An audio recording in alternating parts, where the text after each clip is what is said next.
2 দিনের বৃষ্টিতে হাজার হাজার টাকার জিনিস নষ্ট হয়ে গেল। একই কাণ্ড।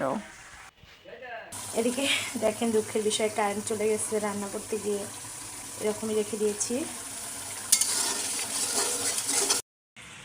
সবার খাওয়া দাওয়া শেষ, তো এই জাংলাগুলো ভেঙে ফেলবো। তো তার জন্য হচ্ছে লাউ গাছ আছে, এই যে লাউ শাকগুলো নিয়ে নেব। সত্যি 2 দিনের বৃষ্টিতে এতটা ক্ষয়ক্ষতি হবে আমি ভাবতেই পারিনি। তার সাথে হাজার হাজার টাকার পলও নষ্ট হয়ে গেছে। এই পলগুলো কিন্তু আঙিনাতে হচ্ছে পুঁজ দেওয়া ছিল, তো পুঁজটা ভেঙে গেছে বাতাসে, বৃষ্টিতে। তো অর্ধেক কাটি একেবারে পচে গেছে বৃষ্টির পানি পড়ে 2 দিনে।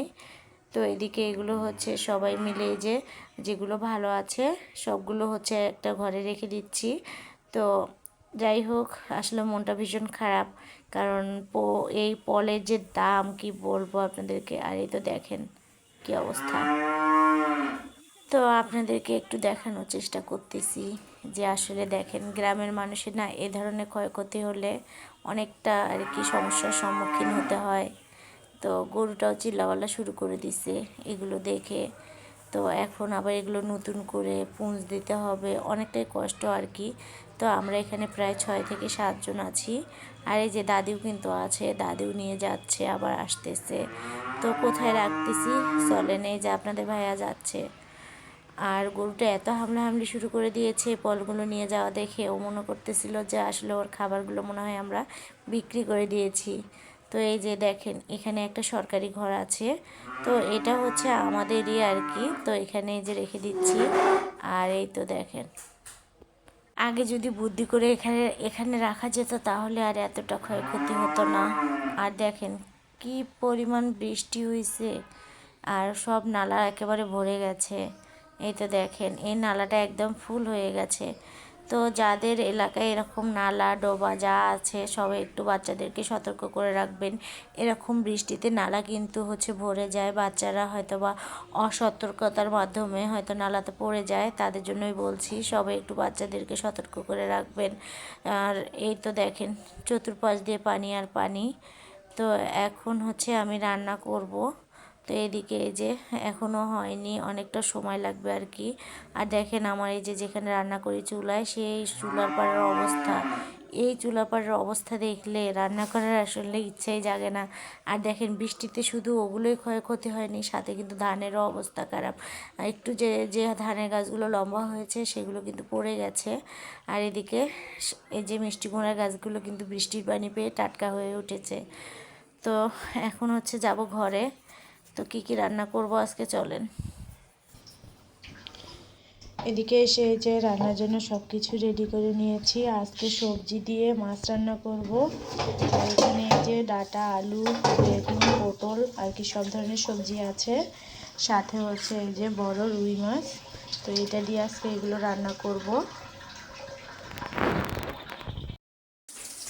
এদিকে এই যে গ্যাসেও রান্না করছি, আবার কারেন্টের চুলায় রান্না করছি। তো যেহেতু মানুষ বেশি, দেরি হয়ে যাচ্ছে, তো তার জন্য 2 চুলায় আর কি রান্না করে নিচ্ছি। কড়াইয়ে হচ্ছে মাছটা কষিয়ে নেব, এখানে হচ্ছে সবজিটা কষাবো।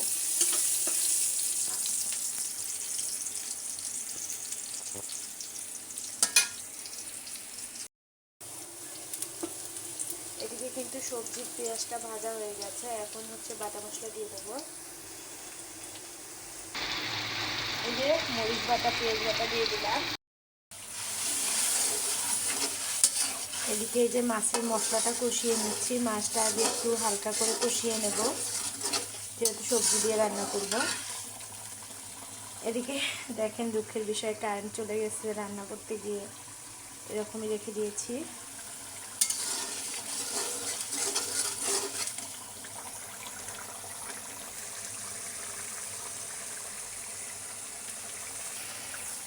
এদিকে যে মাছগুলো দিয়ে দিলাম। কারেন্ট না আসা পর্যন্ত সবজিটা রান্না করা হবে না, কারেন্ট আসলে সবজিটা রান্না করে নেব। বেশ কয়েকদিন ধরে তো বৃষ্টি হচ্ছে জানেনই, বৃষ্টির কারণে কারেন্টেরও অনেক ডিস্টার্ব। মাছটা একটু মশলার মধ্যে কষিয়ে নেব, যেহেতু বড় মাছ।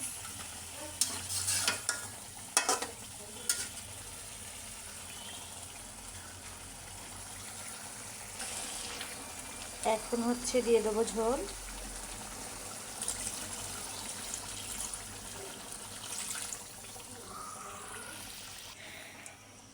এখন হচ্ছে ঢেকে দেব।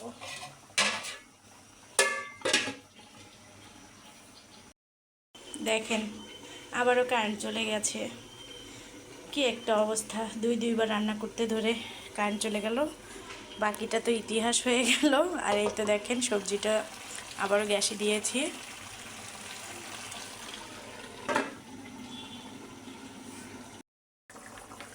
এটা তরকারিতে বলক চলে আসছে। এখন হচ্ছে মাছগুলো দিয়ে দেব।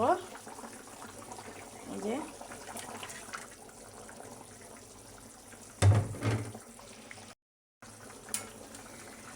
এখন হচ্ছে নেড়ে চেড়ে নেব। সবজি দিয়ে মাছ রান্না আসলে কিন্তু অনেক মজার একটা রান্না। আর যেহেতু বাড়িতে বেশি মানুষ, তার জন্য সবজি দিয়ে হচ্ছে মাছটা রান্না করলাম।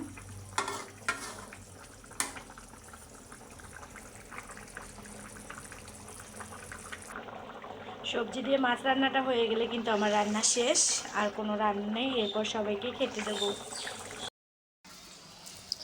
এই তো দেখেন জাংলা এই যে ভেঙে ফেলা হচ্ছে।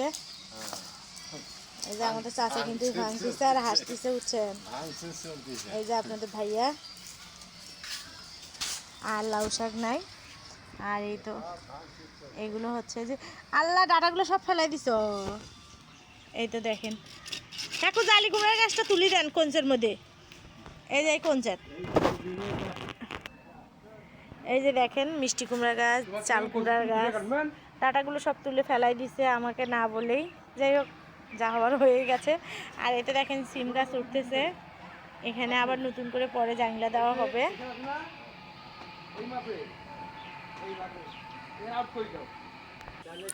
এই দেখেন এখানে পাট শাকও করা হয়েছিল, তো সব তুলে ফেলা হচ্ছে। নতুন করে আবার সবজি চাষ করা হবে।